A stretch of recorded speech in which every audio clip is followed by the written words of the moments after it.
लड़की हुई है एक प्रेरक कहानी। 2 दिन तो हुए थे माँ को घर आए हुए और सुबह सुबह ही माँ अपना सामान पैक करके वापस जाने की तैयारी कर रही थी। ऐसे ही ना तो आई थी। माँ बेटे के घर आने का कारण भी खास था। बहू की डिलीवरी हुई थी और दादी बनने का नसीब मिला था माँ को। माँ दौड़ी दौड़ी खुशी खुशी अपने कॉलेज से छुट्टियाँ लेकर आई थी अपने पोते का मुंह देखने के लिए। एक बड़े कॉलेज में लेक्चरर होने के बावजूद माँ की सोच अभी भी पुराने टाइप की थी, जो पहले से यह सोचकर बैठी थी कि पोता होगा तो अच्छा होगा। माँ के अरमानों पर तब पानी फिर गया जब बहू ने बेटे को नहीं बेटी को जन्म दिया। हालांकि माँ यह सब अपने चेहरे पर दिखाना नहीं चाहती थी, लेकिन उनका बर्ताव सारी बातें बयां कर रहा था। माँ को वापस जाने की तैयारी करता देख बेटा माँ के पास आया और माँ से बोला, माँ 2 दिन तो हुए हैं तुम्हें आने को और तुम जाने की तैयारी कर रही हो। अरे बेटा, तुम तो जानते ही हो कॉलेज फिर से शुरू हो गए हैं। तुम्हारे पापा और मेरे लेक्चर फिर से शुरू करने पड़ेंगे। ज़्यादा छुट्टियाँ भी तो नहीं ले सकती। जाना तो पड़ेगा, लेकिन तू चिंता मत कर। थोड़े दिन बाद मैं और तुम्हारे पापा दोनों ही वापस आएंगे। अगले दिन सुबह सुबह मैं नहा धोआकर जाने के लिए तैयार थी। बेटा किचन से चाय बनाकर माँ को देता है। माँ बेटे को बहू और पोती के बारे में पूछती है। बेटा कहता है दोनों सो रहे हैं। माँ बेटे से कहती है, खुशी की बात है बेटा, तेरे यहाँ लक्ष्मी ने जन्म लिया है। लेकिन मेरी मानो तो अब तुम और बहू मिलकर एक बच्चा प्लान कर लो ताकि तेरी फैमिली भी पूरी हो जाए।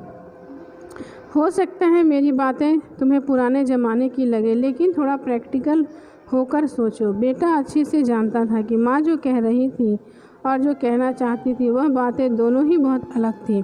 बेटे ने अपने जेब से अपना मोबाइल फ़ोन निकाला और उसमें से कई मैसेजेस माँ को दिखाए और बोला, देखो माँ, तुम्हारी बात तुमसे पहले दर्जनों लोगों ने मुझे मैसेज कर चुके हैं। हर कोई डायरेक्टली इनडायरेक्टली मुझे यही कहने की कोशिश कर रहा है कि बेटा होता तो अच्छा होता, या फिर आगे बेटे के लिए ट्राई करो। माँ, तुम चाहे जो भी समझाने की कोशिश करो, लेकिन मैं यही कहूँगा कि तुम और पापा दोनों ही अभी भी पुराने सोच को पकड़ के बैठे हुए हो। और ऐसा मुझे इसलिए कहना पड़ रहा है क्योंकि अगर मेरा बेटा हुआ तो आप इतनी जल्दी जाने की तैयारी ना कर रही होती, उसे अपने हाथों में लेकर यहाँ से वहाँ खिला रही होती, और पापा भी यहाँ होते तो 21वीं सदी में जी रहे हैं हम। फिर भी ऐसी मान्यता और अपने दोनों में से मुझे यह उम्मीद ना थी। आप हज़ारों बच्चों को लेक्चर देते हो और ख़ुद इस तरह का विचार रखते हो। अगर आप ऐसा मानते हो कि बेटा और बेटी दोनों होंगे तभी फैमिली कंप्लीट होगी, तो मेरे एक सवाल का जवाब दीजिए कि मैं अकेला क्यों हूँ, मुझे कोई बहन क्यों नहीं है। माँ के पास बेटे के सवालों का कोई जवाब न था। वह अपनी नज़रें झुकाए वहाँ से चली गई। बेटा अपनी माँ से बहुत प्यार करता था।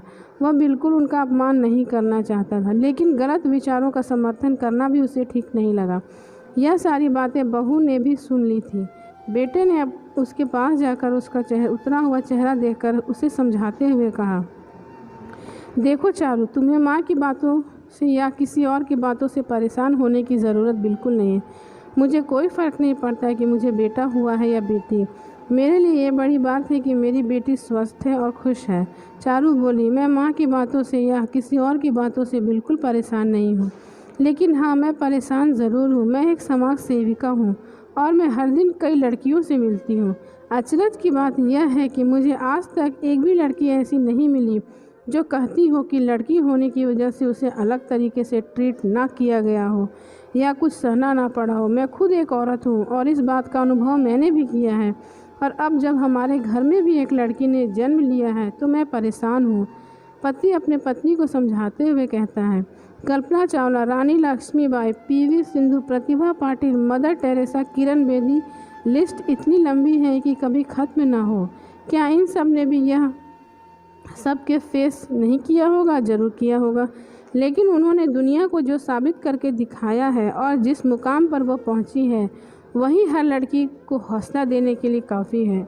और इन सब से जो सबसे पहला नाम आएगा जो हमारी बेटी को हौसला देगा, वह होगा चारू शर्मा, यानी कि तुम्हारा। हमारी बेटी की हिम्मत और ताकत बनोगी तुम। दोस्तों, सिर्फ महिला दिवस मनाने से या देवियों की पूजा करने से लड़का लड़की में समानता नहीं जाएगी। समानता आएगी जब हमारे विचारों जड़ से बदल पाएंगे।